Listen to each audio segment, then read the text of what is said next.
11 సరస్వతీ మంత్రాలు ఉన్నాయి. ప్రతి సరస్వతీ మంత్రంలోనూ కూడా ధ్యాన శ్లోకం ఉంది. ప్రతి ధ్యాన శ్లోకంలోనూ కూడా సర్వశుక్లా సరస్వతి, సరస్వతీదేవిని తెల్లగా వర్ణిస్తారు.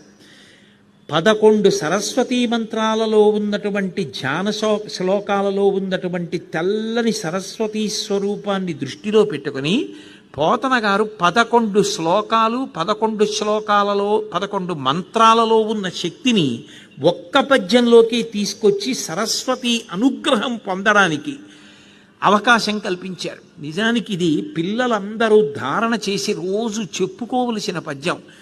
11 మంత్రాలు, సరస్వతీ మంత్రాలకున్న ధ్యాన శ్లోకాల్ని కలిపి ఒక తెలుగు పద్యం చేశారు పోతన గారు.